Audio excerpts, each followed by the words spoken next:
Hallöchen, ihr Lieben! Wir machen heute leckere türkische Pide-Schüppchen. Ich glaube, jeder, der sie mal probiert hat, liebt sie einfach. Und ich zeige euch jetzt, wie das ganz easy zu Hause funktioniert.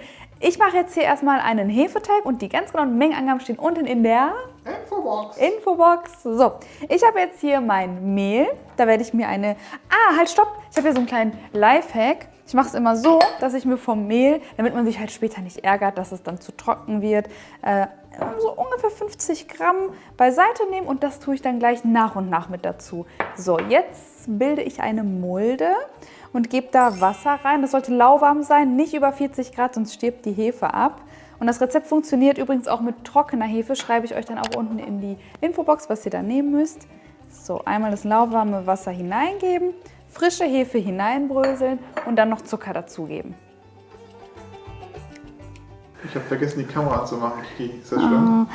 Naja, verzeiht ihr es dem Hamza? Also ich habe hier noch eine zweite Kamera und ich habe die vergessen anzumachen.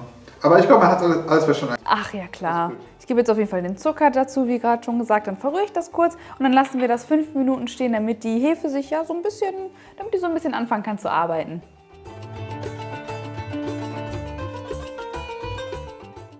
So, jetzt geht's weiter. Ich knete heute alles mit den Händen. Das geht natürlich auch mit der Küchenmaschine. Ich gebe jetzt hier Olivenöl mit rein, Joghurt, da könnt ihr zum Beispiel 3,5%igen nehmen oder ich habe heute sogar 10%igen. Also immer das, was ihr gerade da habt.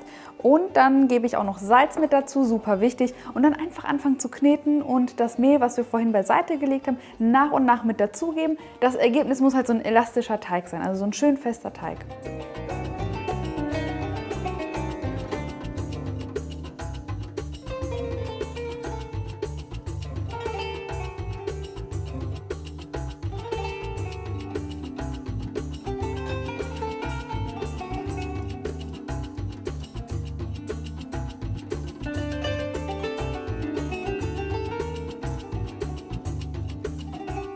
So, ich habe den Teig jetzt nochmal mit den Händen auf der Arbeitsfläche geknetet. Ich finde, dann bekommt man auch ein schönes Gefühl dafür, wann der wirklich fertig ist oder wie lange er noch geknetet werden muss. Und wenn der gerade so nicht mehr an den Händen klebt, dann ist er fertig und dann könnt ihr ihn zu einer Kugel rollen, ganz grob. Und jetzt müssen wir ihn 45 Minuten lang gehen lassen. Ihr könnt ihn auch eine Stunde gehen lassen, wenn ihr Zeit habt. Am besten an einem warmen Ort, ohne Durchzug. Das ist gerade bei offenen Küchen, so wie bei mir, halt immer super schwierig. Dann sehe ich zu, dass ich das in den Backofen stelle, der aus ist. Da habe ich keinen Durchzug. Ich gebe jetzt aber noch ein bisschen Öl in die Schüssel und benetze auch die Teigkugel mit Öl. Und dann geht's weiter.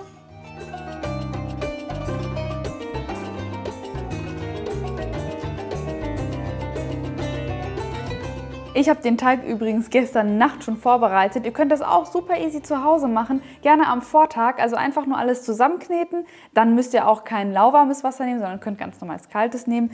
Und im Kühlschrank gehen lassen. Also nicht auf Zimmertemperatur, sonst fängt der Hefeteig an zu stinken und dann könnt ihr ihn nicht mehr gebrauchen. Ich habe es einfach in den Kühlschrank gegeben. Da ist der schön aufgegangen, weil ich mir jetzt für den Dreh einfach ein bisschen Zeit sparen wollte. Und jetzt auf der Arbeitsfläche also in 4 gleichmäßige Teile teilen und anschließend zu Kugeln rollen und unter etwas Mehl zugedeckt nochmal 15 Minuten entspannen lassen.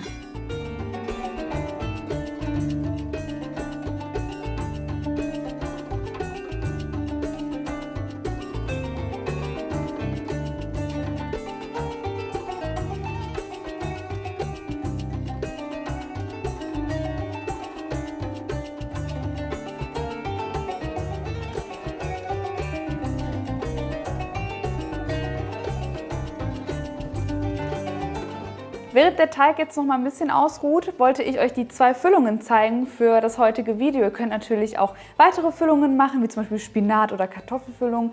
Und falls ihr Interesse daran habt, dass ich euch die auch mal zeige, dann schreibt mir doch gerne einen Kommentar. Und bei der Gelegenheit hinterlasst meinem Kanal auf jeden Fall ein Abo. Also hört mal, ne, allerhöchste Eisenbahn, wenn ihr das noch nicht gemacht habt. Aber Kartoffeln ist richtig Bock. Ja, Kartoffeln hätte ich auch Lust. Aber heute habe ich mir gedacht, mache ich auch 2 andere leckere Füllungen, nämlich mit Käse und die andere mit Hackfleisch.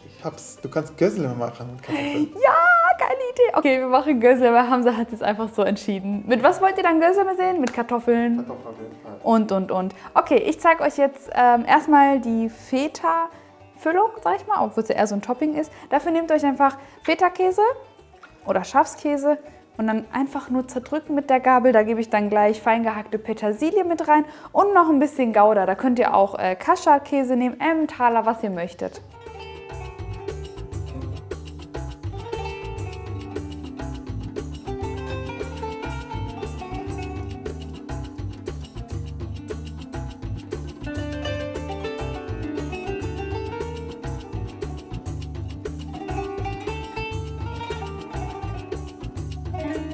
So, für unsere Hackfleischfüllung nehme ich jetzt auch die Petersilie, die ich gerade ja schon für die andere Füllung fein gehackt habe.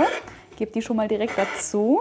Dann reibe ich da auch gleich eine Zwiebel mit hinein. Ihr könnt auch auf die Zwiebel verzichten, wenn ihr kein Zwiebelfan seid, aber ich finde, es macht nochmal so einen richtig leckeren Geschmack. Und vor allem, wenn man sie fein reibt, dann verbindet sich das auch noch besser mit der Hackfleischmasse. Genau.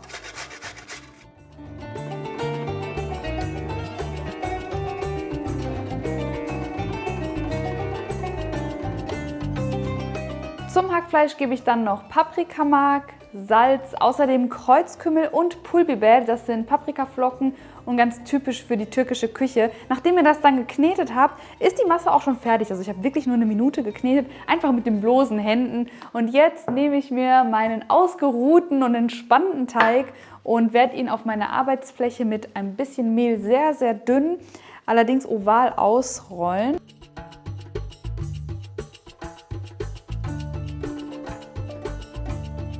So, den Teig habe ich jetzt auf 2 mm runtergerollt, also richtig schön flach. Und jetzt nehme ich mir ein bisschen Öl, ihr könnt da auch gerne Olivenöl nehmen, und werde mein Blech damit so ein bisschen einfetten. Das Besondere an dem Blech ist, durch die spezielle Lochung kommt ja Luft von unten direkt an den Teig und dann habt ihr das wie im türkischen Restaurant, also richtig schön knusprig unten.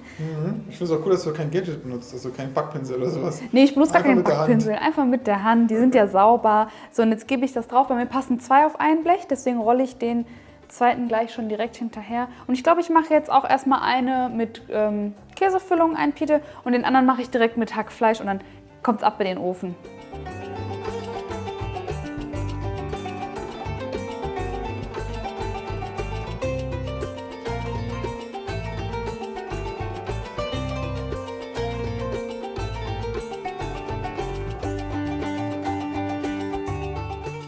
Jetzt haben wir hier ein bisschen am Rand freigelassen und jetzt müssen wir einfach die Seiten einklappen und oben so ein bisschen zwirbeln.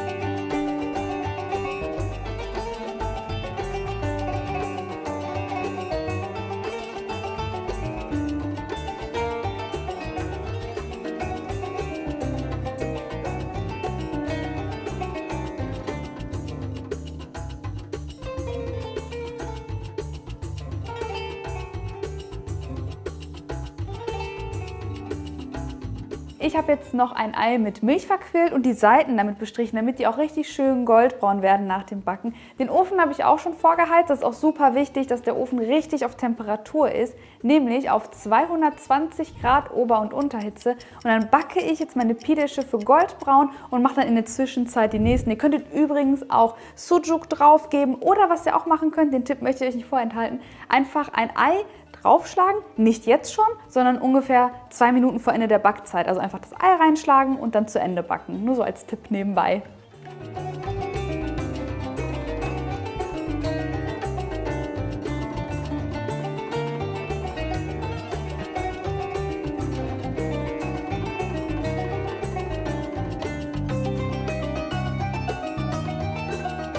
Und das war es auch schon mit dem heutigen Rezept. Ich hoffe, dass ihr die Pide-Schäfchen fleißig nachmacht. Die schmecken unglaublich lecker, vor allem weil die unten so knusprig sind und innen diese leckere Füllung. Macht es unbedingt nach. Wir haben heute leider keinen Taste-Test für euch, weil wir am Fasten sind und ja, es ist noch hell draußen. Aber ihr könnt den Taste-Test auf Instagram sehen. Genau, Hamza zeigt euch auf Instagram den Taste-Test. Folgt uns auf Instagram, ich schreibe euch unsere Links unten in die Infobox. Und dann freue ich mich, wenn ihr bei meinem nächsten Rezept auch wieder dabei seid. Tschüss, eure Kiki und der Hamza.